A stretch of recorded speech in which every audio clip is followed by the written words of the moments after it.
A bore da, croeso cynnes i'r oedfa y bore yma da nofa. Cofiwch bod cyfle ni mwynhau cymdeithas pellach gyda'n gilydd gyda pa ar ôl yr oedfa. Ac yna bod yn oedfa heno eto os dwi'n mynd am 5 o'r gloch o dan ofal Rhodri George. Felly dyna trefniadau heddi. Does dim cyfarfodydd yn ystod yr wythnos gan bod yn wyliau.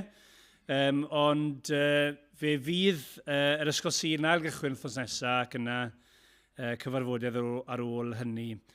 Castell y mis yn mynd at gronfa anghenion yr eglwys ac yna sil nesaf, os dwi'n mynd, bydd Emyr yn arwen yn y bore a bydd cyfle i ni dderbyn y cymyn gyda'n gilydd ac yn y nos yn oedfa blygau am hynny gyda'r nos di sil nesaf.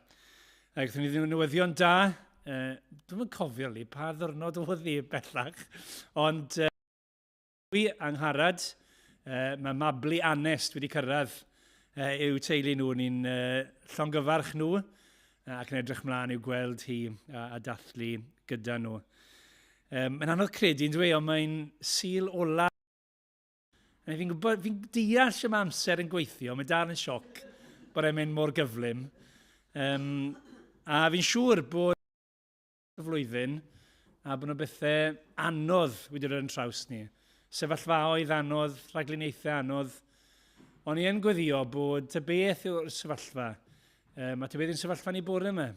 Wrth ni'n edrych nôl bod ni'n gallu cyfru yn bendithion a rhyfeddu at ddaioni Duw y tad ato ni. Gadewch ni droi at tad pob bendith nawr gyda'n gilydd mewn gweddi.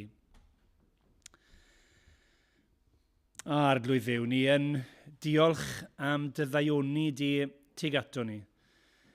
Ni'n ymwybodol bod ni dim ond yma'r bore yma gan bod hynny o fewn dewyllus di. Ac arglwydd, ni'n diolch bod ni'n gallu edrych nôl dros y flwyddyn sydd wedi bod ac gweitha yn amgylchiadau weithiau, gweitha'n teimladau ar adegau. Ni'n diolch i ti bod ni'n gallu tystio mai da yw yr arglwydd. Ac o Dduw, ni'n diolch i ti bod ti yn dduw ffyddlon, un oedd yn ffyddlon i ddwy'n gwaredwr i'n byd ni. Ac ni'n diolch i ti heddi nawr bod ni'n cael dafodiad gyda'n gilydd a'r bywyd newydd sydd yn eiddo i ni ynddo fi. O Dduw, ni'n gweddio i ti yn bendithio ni'n helaeth bore yma nawr, heddi ar hyd y dydd a sgwyldi fod yn dda. Ni wedi rhoi calonnau i ni sydd wrth yn bodd gyda dy bethau di, sydd yn barod i dderbyn dy air di, ac i ymateb i thair di y bore yma.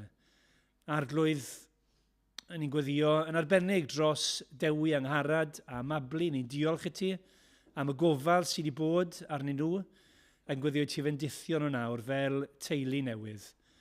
Arglwydd, ni'n diolch i ti am deulu yr eglwys, a ni'n gweddio i ti fendithio ni hefyd yma heddi gyda'n gilydd. Gwna'n cymdeithas ni yn un melys am bod e'n dod ohono ti, tad pob bendith. Derbyn ni felly yn enw ac yn heiddiant yr arglwydd Iesu Grist. Amen.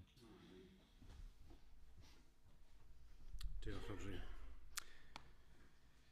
Na i jyst darllen i chi rhai geiriau o Salm gyfarwydd 103. Fy enaid bendithia yr arglwydd. A'r cyfan sydd ynof ei enw sanctaidd, fe enaid bendithia'r arglwydd a phaid anghofio ei holl ddoniau. Ef sydd yn maddau fy holl gamweddau, yn iechau fy holl afiechyd. Ef sydd yn gwaredu fy mywyd o'r pwll ac fy nghoroni a chariad a thrigaredd. Ef sydd yn fy nigoni a daioni dros fy holl ddyddiau, i adnewyddu fy ieuenctid fel eryr. Mae'n braf ac yn dda bod ni'n gallu cael cyfle i ddod i foli Duw gyda'n gilydd, a ni'n mynd i ganu y salm yna nawr gyda'n gilydd. O'r llyfr ymyneb emyn 44, fy enaid bendithia yr arglwydd. Ac yna yr ail bennill, trigarog a graslawn yw'r arglwydd. Hwyr frydig, araf i lyd i roi lle. Araf i ddod â'i lyd arno ni. Nid byth y mae'n cadw digofaint, nid byth yr ymryson fe ac yn y blaen. Fe godwn ni ganu.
Ni'n mynd i droi bore yma at ail llythyr Paul at Timotheus. Ail llythyr Paul at Timotheus, a'r 4 bennod. Ni wedi bod yn edrych ar yr ail llythyr Paul at Timotheus yn y clwb bob nos Wener. A ni'n meddwl byddai'n dda roi prawf i'r pobl ifanc nawr i weld nhw'n cofio beth sydd yn y bennod gyntaf a'r ail. Reit, pobl ifanc. Mae pennau nhw gyd wedi mynd lawr. Joca ni fi. Ni'n mynd i edrych ar y bennod 4. Ni heb orffen yn y clwb, ac felly mae'n briodol fod ni'n mynd at y darn yma, y bore yma. Mae Paul ar hyn o bryd yn y carchar ym Rhufain. Mae yn eitha hen erbyn hyn wedi bod yn gweinyddigaethu, siŵr o fod dros 30 o flynyddoedd. Dyw e ddim yn edrych yn debygol iawn bod yn mynd i ddod o'r carchar heb law iddo fe gael ei ladd. Mae Nero yn llywodraethu. Mae wedi cael un gwrandawiad bod yn y llys, yn y trial, sydd ddim yn dda iawn, a mae'n arall yn ei ddisgwyl er tebygolrwydd yw bydd e'n cael ei ladd.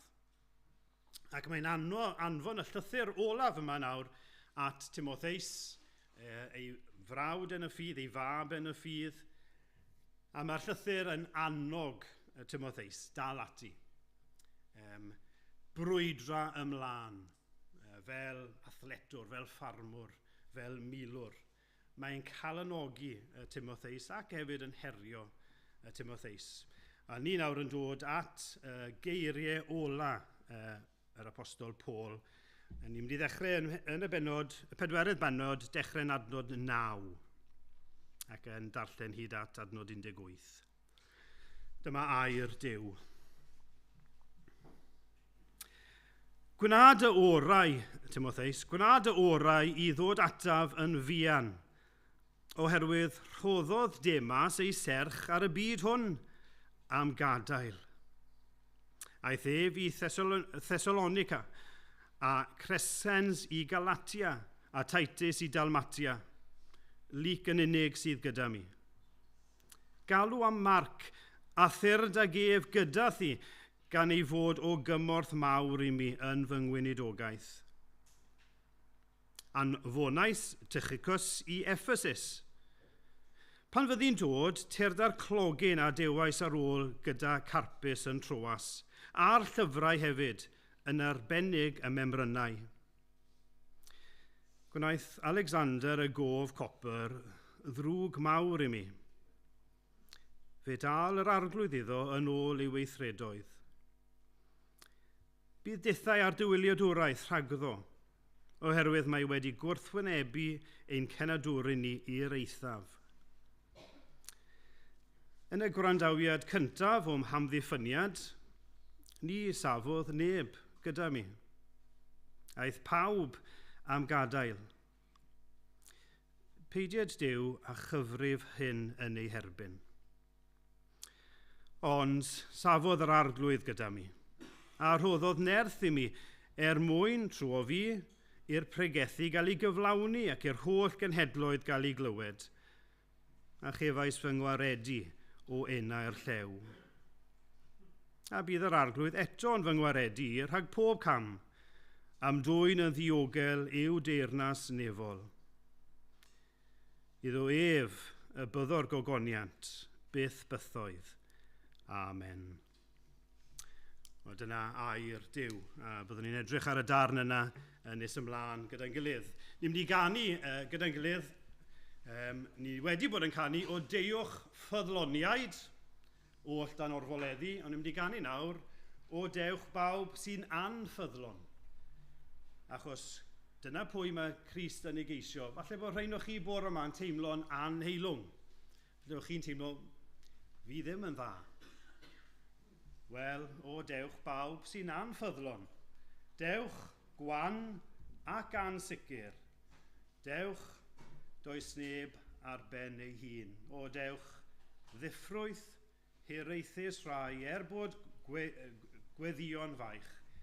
Gwelwch beth wnaeth eich Duw. Ni wedi canu o'r blaen, ond falle bod e ddim o'r gyfarwydd, lle na i ofyn i Steve a'r criw i chwarae trwyddo fe unwaith ac yna fe godwn ni i ganu gyda'n gilydd.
Gyrwch ni weddio.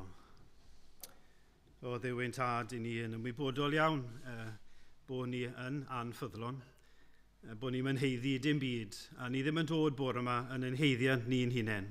Ni'n dod ato ti, ni'n gweddio arno ti nawr, yn heiddiant ar sail be mae Iesu Grist wedi wneud. Diolch arglwydd bod e wedi ei eni. Diolch bod e wedi byw yn berffaith. Diolch bod e wedi mynd i'r groes ein mwyn. Diolch bod e wedi atgyfodi. Diolch i fod e wedi esgyn i'r nef a fod e yn y nef y funud yma yn edrych arno ni, gyda ni, yn gweddio drosto ni. O arglwydd, dyro olwg mwy i ni ohono fe, am bod ni'n gofyn y cyfan yn ei enw. Amen. Ni'n mynd i ganu eto fy'n gilydd, ganwn ni ar ein heistedd, fwy cyfarwydd i ni. I ni yn anffyddlon, ond mae yna un sydd yn ffyddlon. Ffyddlon un, di gyfnewid, yn yw, dyw e ddim yn newid o gwbl, oesol un, ti yw craig fy hedd, fy heddwch i. Arna ti, rwy'n dibynnu, galwaf arna ti drachefn a thrachefn. Ti yw fy nghraig pan ddaw trafferthion, fym deilyn dyn pan lithra fi. Gydol y storm, dy gariad yw yr angwr. Mae ngobaith yn o ti yn llwyr. Fe ganwn ni ar ein heistedd.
Ni y weddio.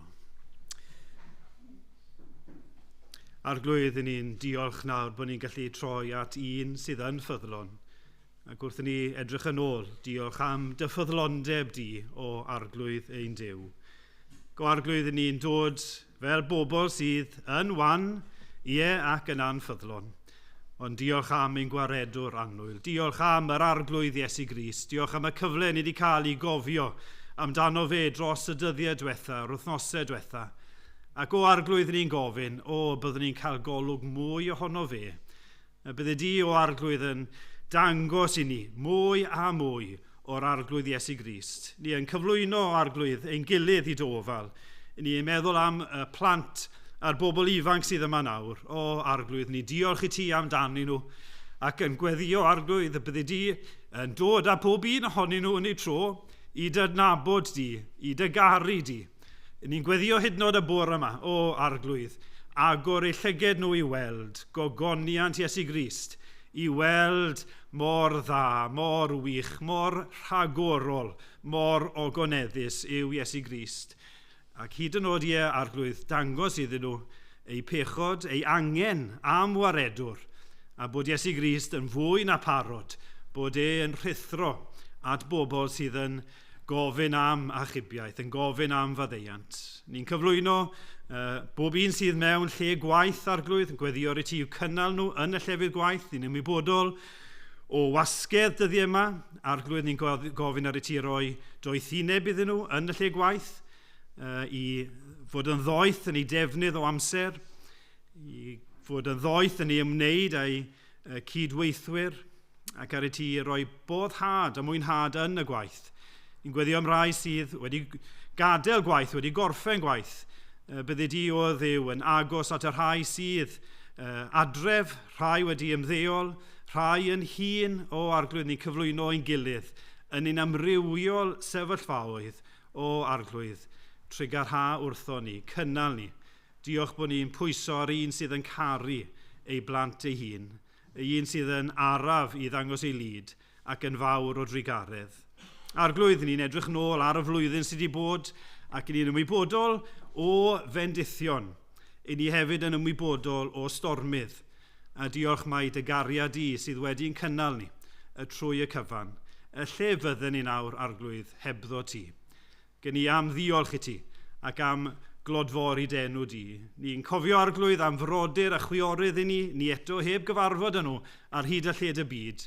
Ni wedi bod yn cofio trwy'r tymor yn y cwrgweddi am gymaint o wledydd sydd o dan erledigaeth. Ac arglwydd ni'n gweddio amdani nhw nawr. Bydde di yn closio atyn nhw. Y rhai ni'n adnabod o dan ormest, o dan fygythiad. Rhai mewn carchar fel Paul yn gweddio nawr drostyn nhw.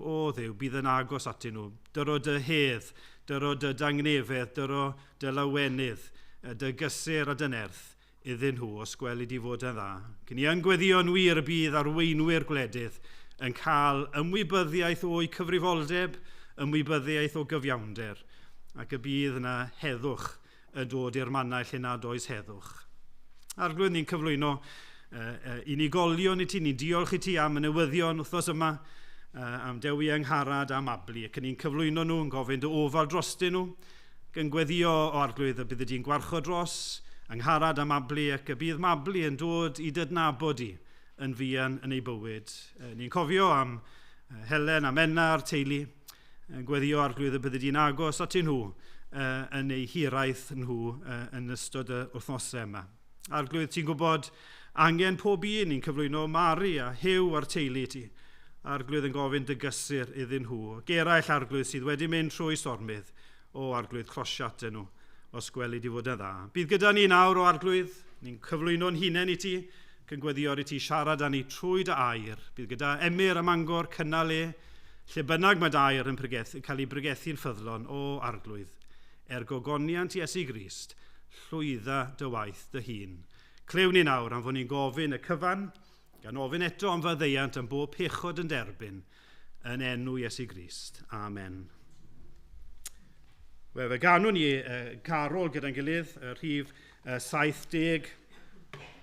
Mae ar y sgrin ymhlith holl ryfeddodau'r nef. Hwn yw y mwyaf un, gweld yr anfeidrol ddwyfol fod yn gwisgo natur dyn. Fe godwn ni i ganu.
Wel, ni am droi at ail llythyr Paul at Timotheus, y bedwaredd benod, ac edrych ar yr adnodau ddarllenon ni, adnodau 9 i 18.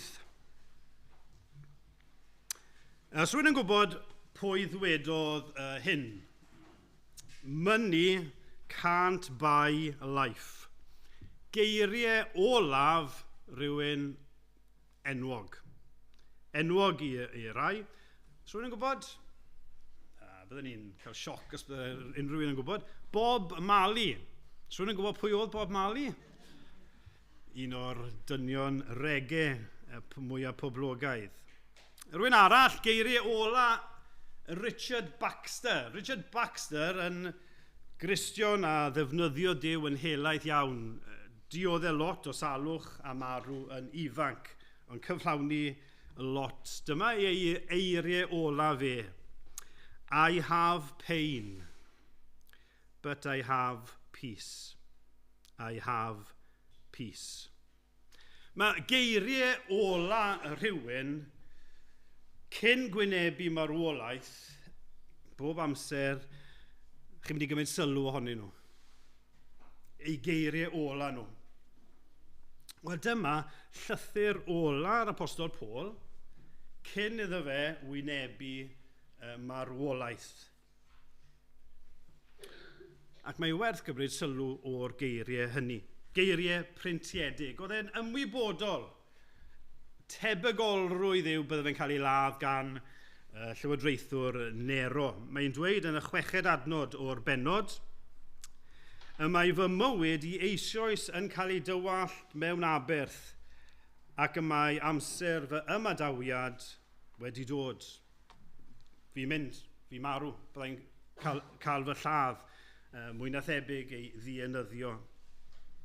Nawr, sneb ohono ni fan hyn yn gwynebu beth oedd yr apostol Paul yn ei wynebu.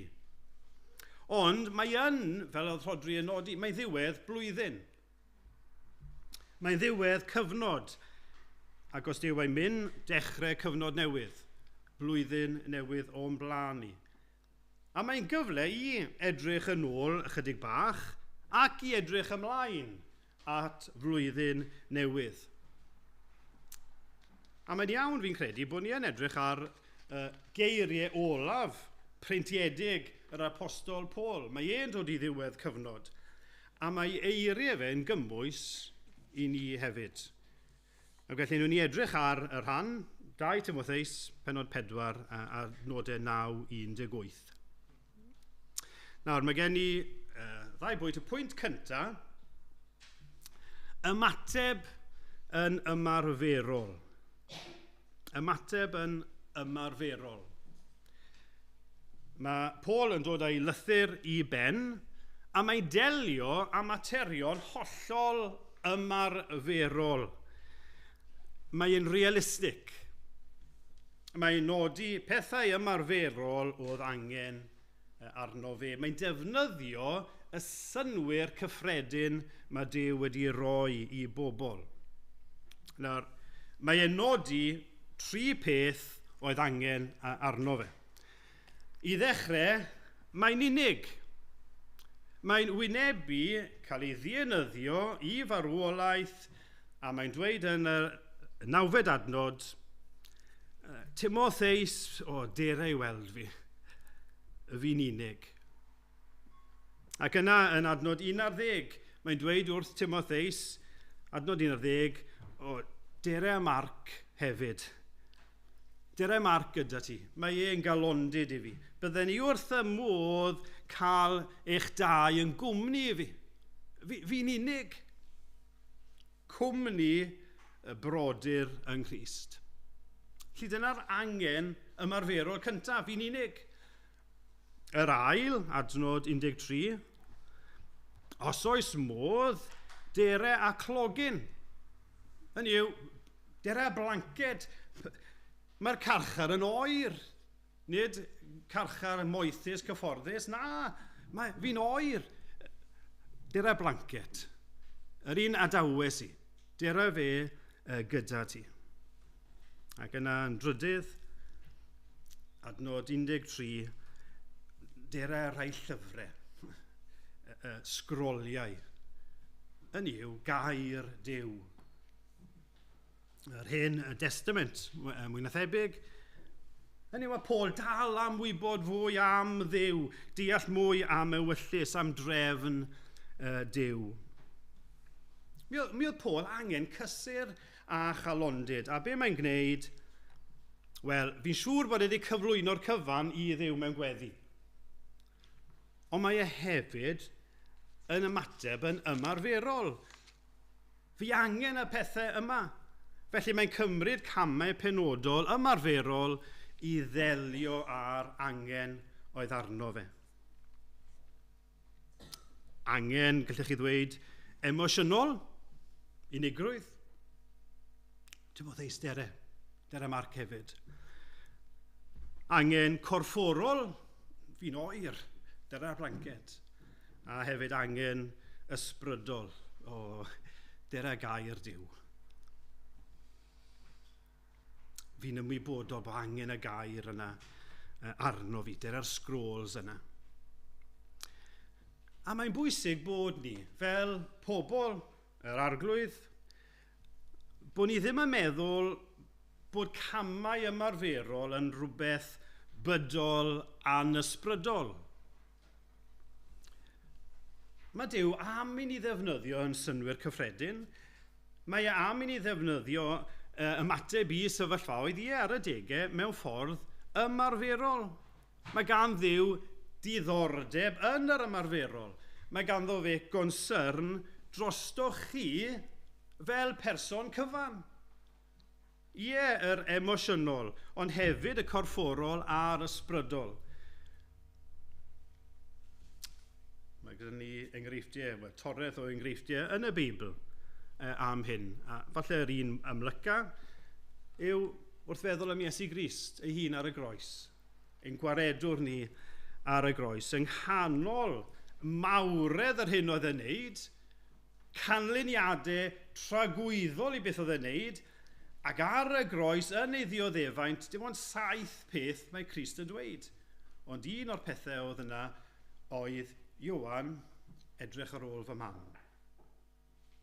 Hollol ymarferol yn gofyn I Ioan edrych ar ôl ei fam. Felly mae'n iawn I ni fel pobl ac yn bwysig ein bod ni yn ymateb yn ymarferol I sefyllfaoedd. Os ych chi yn unig I gymryd enghraifft yr apostol Paul fan hyn, os ych chi'n teimlo'n unig, cymrwch gamau ymarferol.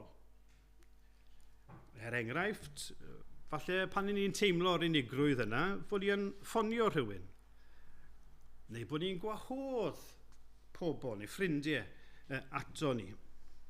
Bod ni'n rhannu gyda bobl. Fi'n brwydro gyda yr unigrwydd yma. Bod ni ddim yn ynysu'n hunain. Bod chi'n gofyn i rhywun, chi'n mynd os ddau draw. Fi'n teimlo elfen o unigrwydd. Sut fydden ni'n ymateb? Sut bydde rhywun yn ffonio? Fi'n teimlo'n unig, chi'n mynd os fi'n dod draw.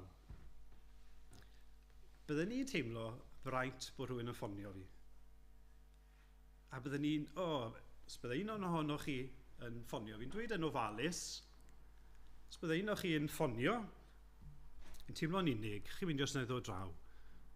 Bydde ymreichau ar agor. Pidwch bod yn swyl, dyna beth nath Paul, Timotheus, dere draw. Fi'n unig, fi angen calondid. Gallwn ni wynebu pob math o sefyllfaoedd ac anghenion amrywiol. Mae rhai ohono ni wedi bod ac mi fyddwn ni dan straen. Efallai eraill blinder, y rhai afiechyd, neu weithiau jobs i wneud yn y tŷ, yn yr ardd. Falle rhain o'ch chi, bobl ifanc, bethau'n poeni chi. Mae'n iawn bod ni'n cymryd camau ymarferol, bod ni'n rhannu gyda rhywun, bod ni'n gofyn am gymorth, bod ni'n ystyried sut gallai ymateb i'r sefyllfa yma? Be bydde'n ddoeth i fi wneud yn y sefyllfa yma? Camau ymarferol. Peidiwch meddwl am rheina fel bydd o anysbrydol. Na, ystyriwch, meddyliwch heddiw. Os yna bethau gallai wneud yn y mywyd i, sydd yn bethau digon basic, ymarferol, ond bydden nhw'n helpu fi yn y mywyd. Ac yna, cofio pwysigrwydd gair Duw. Dira'r scrolls, meddai Paul. Bod ni'n manteisio ar y rhyddid sydd gyda ni i ddarllen y gair. Bod ni'n manteisio ar y cyfleon yma. Dyma sydd mae Duw yn ei ddoethineb wedi dewis siarad â ni trwy ei air. Felly, mynd i'r gair. Chi'n meddwl am yr apostol Paul, mor gymaint o brofiadau, gymaint o ddealltwriaeth, gymaint o wybodaeth o'r gair, o ei berthynas â Duw, ac eto mae eisiau'r gair, fi eisiau mwy. Fi eisiau dod i adnabod Duw yn well. Fi am wybod fwy amdano fe a'i ewyllus e. A dyma'r anogaeth i ni, gadewch chi fod yn bobl y gair. Fi siarad efo hun gyda chi fan hyn, bod ni ddim yn esgeuluso roi amser i fynd at y gair, i ddod i glyw y gair, i siarad am y gair.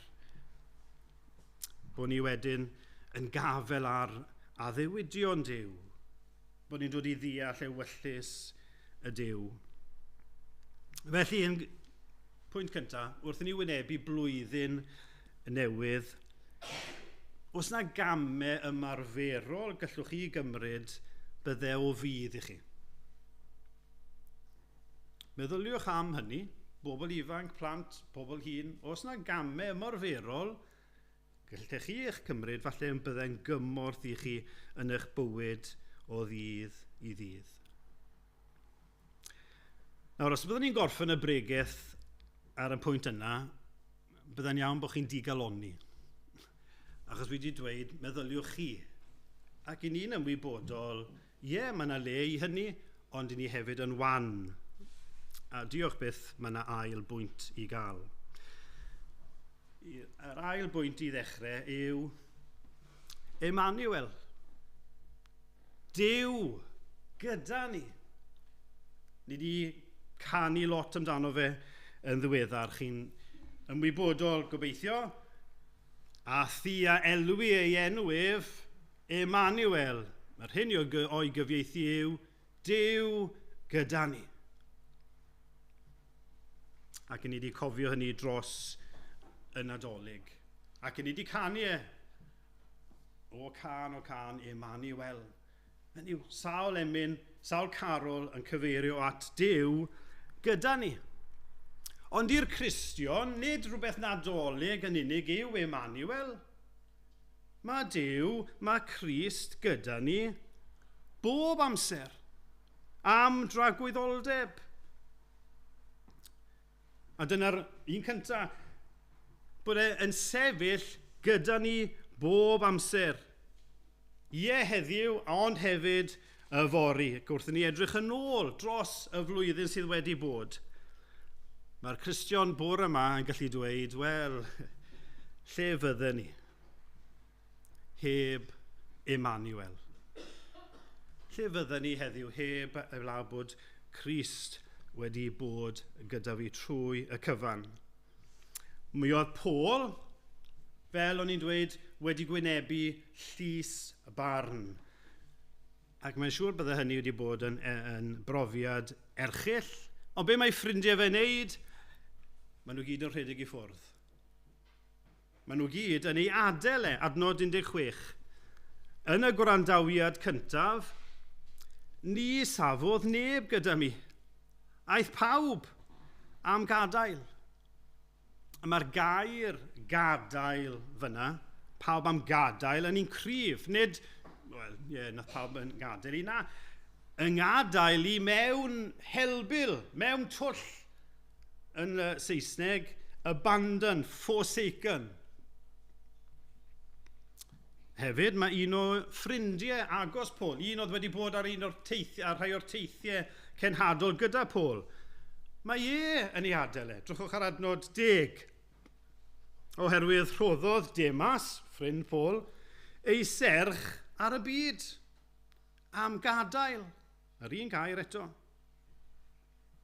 A chi'n teimlo fod Paul fan hyn, a popeth wedi cael ei gymryd oddi wrtho fe. Ei ryddid e, ei gyffoethusrwydd e, ei wynedogaeth e, a nawr mae pawb yn ei adael. Ni safodd neb gyda mi, aeth pawb am gadael. Ys dim rhyfedd fod Paul yn unig. Y siom iddo fe, y tristwch iddo fe, yr unigrwydd yna. Ond edrychwch ar adnod 17.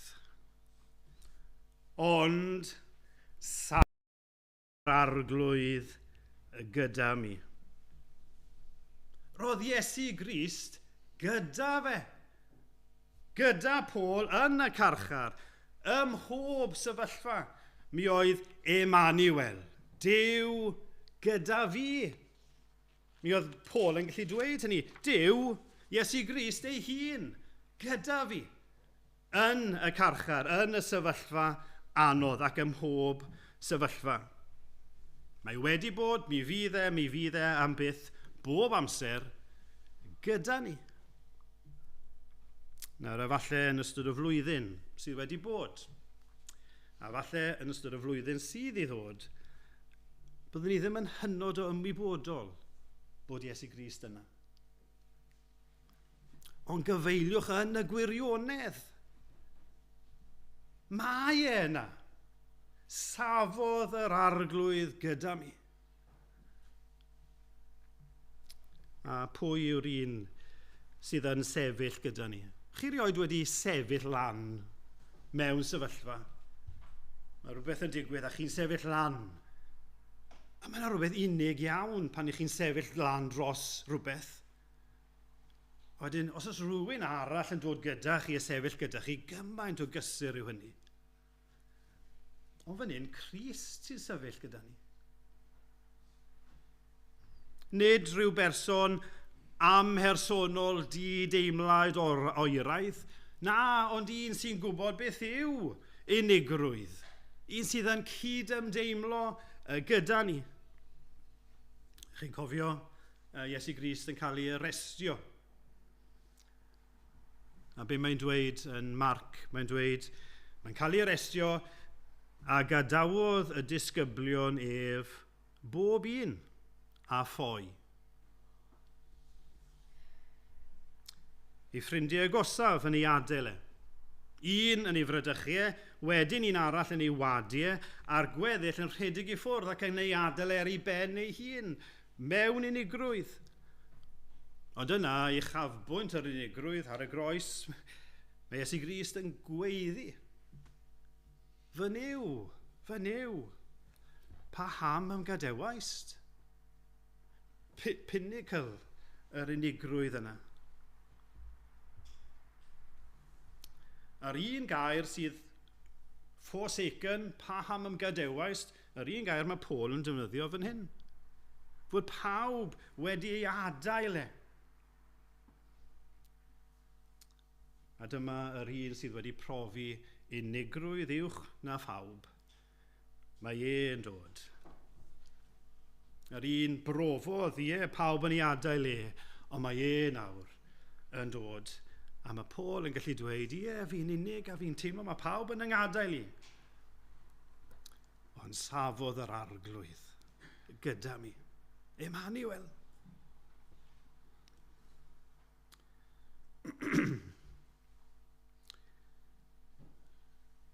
Be sydd o'n blaen i blwyddyn yma? Ni ddim yn gwybod. Ond i ni yn gwybod hyn, Gristion bore yma, beth bynnag ddaw, bydd Iesu Grist gyda ni. Meddyliwch am hynny. Wrth i chi fynd i'r ysgol, wrth i chi fynd i'r coleg, wrth i chi fynd i'r lle gwaith, wrth i chi fod adre, bob amser mae Iesu Grist gyda chi. Emmanuel. Yr un yma sydd yn ymwybodol beth yw unigrwydd, sydd yn gallu cydymdeimlo â ni.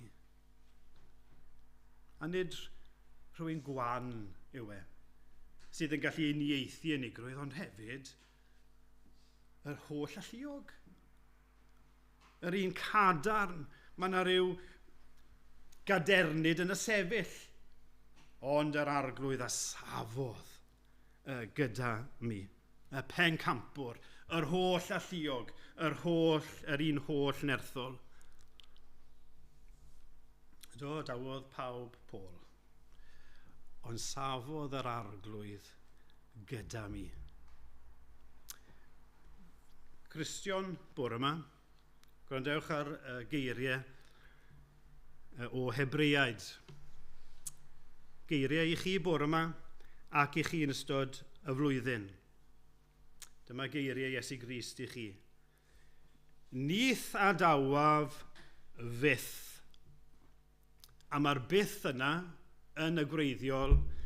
Nith a dawaf byth.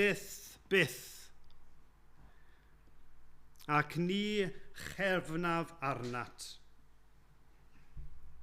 Neu wedi eto, Iesu Grist yn dweud wrthoch chi, nith a dawaf fyth. Ac ni chefnaf arnat ddim. Am hynny dywedwn innau yn hyderus. Yr arglwydd yw fy nghyngnorthwywr ac nid ofnaf. Beth awna pobl i mi. Wrth i ni edrych yn ôl dros y flwyddyn sydd wedi bod, wrth i ni edrych ar y flwyddyn sydd o'n blaen ni, fe allwn ni ddweud, ffyddlon ni'n, di-gyfnewid, ti yw craig fy hedd, safodd yr arglwydd gyda mi, ac mae'n mynd i sefyll gyda chi, heddiw ac yfori, ac i bob diwrnod ac i bob sefyllfa arall. Yn ail, adnod 17, nid yn unig bod wedi sefyll gyda ni, ond rhoddodd nerth i mi. Ac yna diwedd yr adnod 17, cefais fy ngwaredu o enau'r llew. Y llew fan hyn, pobl ddim yn siŵr, y tebygolrwydd yw falle cyfeirio at Nero, yn sicr mae'n cyfeiriad at y diafol. Mae Crist nid yn unig yn sefyll gyda chi, ond mae e hefyd yn rhoi nerth i chi yn ôl yr angen. Fan hyn, mae Paul yn nodi nerth mwyn parhau i efengylu, i sôn am Grist weithaf ei sefyllfa fe. Nawr, Mae rhaid ni gofio doedd sefyllfa Paul fan hyn ddim yn hawdd, ddim yn un braf, ond mae'n cael nerth yn y sefyllfa. Falle bod chi'n meddwl nôl dros y flwyddyn a chi wedi gwynebu sefyllfaoedd dyn nhw ddim yn hawdd a ddim yn braf. Ac mae wedi bod yn anodd. Ond mae'r Cristion yn gallu dweud bore yma, safodd yr arglwydd gyda mi. A rhoddodd nerth i mi. Ein gwendid, y sefyllfa, safodd yr arglwydd gyda mi. A rhoddodd y nerth i mi. Wrth wynebu blwyddyn newydd, falle bod ni'n teimlo ryw elfen o ofn a'n sicrwydd ymwybyddiaeth o wendid a chi'n teimlo sut gallai ymdopi. Cristion annwyl, bydd Crist yn sefyll gyda chi. A bydd yn eich nerthu chi. Falle bydd na ddyddiau anodd, falle byddwch chi'n gwynebu pethau digon unig ac anodd, ond cofiwch, bydd e'n sefyll gyda chi. Yr un sydd yn cydymdeimlo. Yr un sydd â phob gallu. A phob awdurdod. Plant, pobl ifanc. Chi'n mynd nôl i'r ysgol. A falle bod yna sefyllfaoedd anodd. Atgoffwch eich hunan. Mae Iesu Grist gyda fi. A mae'n rhoi nerth i fi. Rhaid chi'n mynd nôl i'r coleg. Mae Iesu Grist gyda fi, a mae'n rhoi nerth i fi. I mynd nôl i'r lle gwaith, neu nôl i ryw sefyllfa anodd, nôl adre, o fewn teulu, beth bynnag yw'r sefyllfa, atgoffwch eich hunan. Emmanuel, Duw gyda fi, a Duw yn fy nerthu. Gai jyst nodi fan hyn. Os chi ddim yn Gristion, gai annog chi. Dewch ato fe. Pidwch gadael blwyddyn arall i fynd. Fi ddim yn dymuno bod chi'n gwynebu blwyddyn arall yn eich nerth eich hunan. Mae Crist yma yn cynnig achubiaeth, ond mae'n cynnig ei hun i fod gyda chi ac i'ch nerthu chi, i'ch achub chi. Gai annog chi, gai wasgu arno chi. Dewch ato fe. Felly mae Paul yn profi Emmanuel yn sefyll gyda fe, Emmanuel yn ei nerthiau, a hefyd adnod 18 yn drydydd, a bydd yr arglwydd eto yn fy ngwaredu rhag pob cam, am dwyn yn ddiogel i'w deyrnas nefol. Be sydd o'n blaen i blwyddyn yma? Be fydd dyfodol yn bywyd ni yn hir dymor? Wel, ni ddim yn gwybod. Ond eto, mae'r Cristion yn gallu dweud hyn a hwn. Fi'n ddiogel. Fi'n saff. Fi'n ddiogel ac yn saff i dragwyddoldeb. Bydd Crist yn fy achub o bob sefyllfa am dwyn yn, beth oedd yr adnod yn dweud, am dwyn yn ddiogel i'w deyrnas. Fel o'n i'n dweud, falle ar y degau byddwn ni ddim yn ymwybodol o gynhesrwydd ei bresenoldebau a grym ei bresenoldebau, ond peidiwch pwyso ar eich teimladau, gyfeilwch yn eich gwirioneddau, mae e gyda chi, eich nerthu, eich cynnal, ac mae'n mynd i'ch cynnal chi hyd byth. Pan fydd yna gyfnodau o ansicrwydd, chi'n dweud, Emmanuel, Duw, Iesu Grist ei hun, gyda mi. Pan byddwch chi'n teimlo rhyw elfen o anhylyngdod, yn oer eich cariad, amheuaeth, mae e gyda fi, a mae'n mynd i gadw fi yn ddiogel Yw deyrnas fi'n ddiogel, nid ar yn sail i a'n helyngdod i, ond oherwydd be mae e wedi wneud. Ar sail yr un yma sy'n sefyll gyda fi, yn fy nerthu i ac yn mynd i'n cadw ni ddiogel, yw deyrnas e. Felly ar ddiwedd blwyddyn, gai annog chi a fynd gyda chi. Dwedwch yn gyson, safodd yr arglwydd gyda mi. Mae'n sefyll gyda ni, Emmanuel, bob amser. Mae'n rhoi nerth a fi'n ddiogel hyd nes ei deyrnas e. Dyma'n gwaredwr ni. Gadewch ni ymfalchio ynddo fe. A gadewch ni bwyso'n llwyr arno fe. Ymateb Paul i hyn i gyd, edrychwch ar adnod 18. A mae'n ymateb ni yr un peth. Adnod 18. Iddo ef y byddo'r gogoniant, beth bythoedd. Amen. A dyna beth i ni'n dweud. Wrth edrych yn ôl, wrth edrych ymlaen, diolch, diolch bod e gyda ni.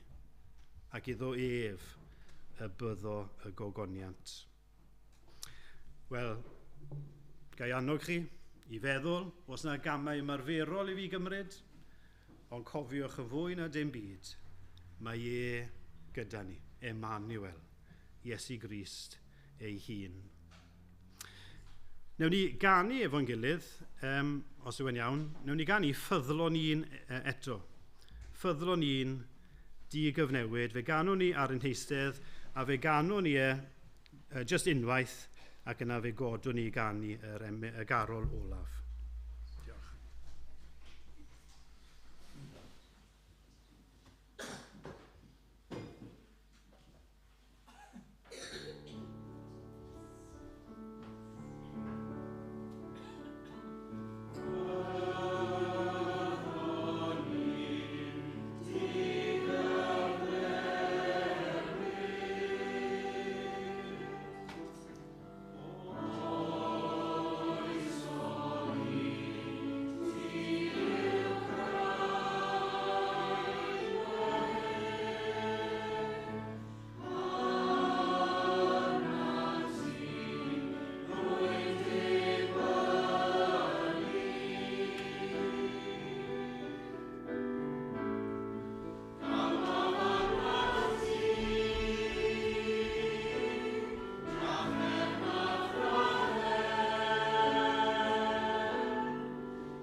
Godwn ni nawr i ganu Carol Wyle Cawsom y Meseia.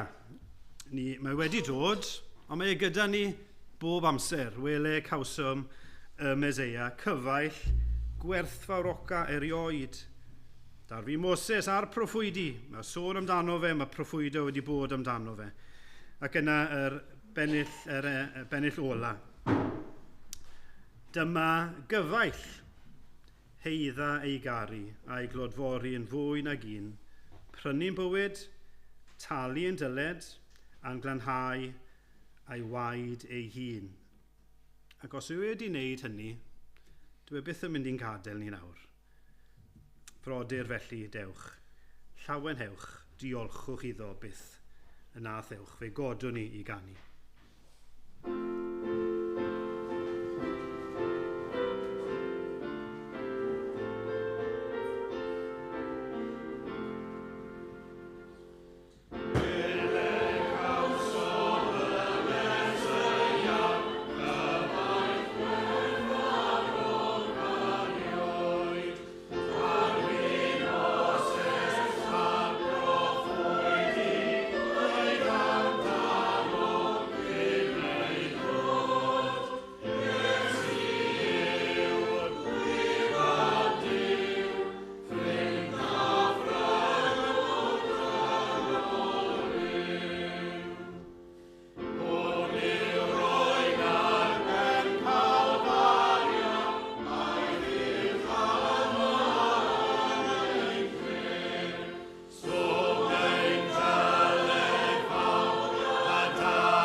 Bydded i'r arglwydd dy fendithio ath gadw. Bydded i'r arglwydd ddewyrchu ei wyneb arnat a bod yn drigarog wrthyt. Bydded i'r arglwydd edrych arnat a rhoi i ti heddwch. Amen.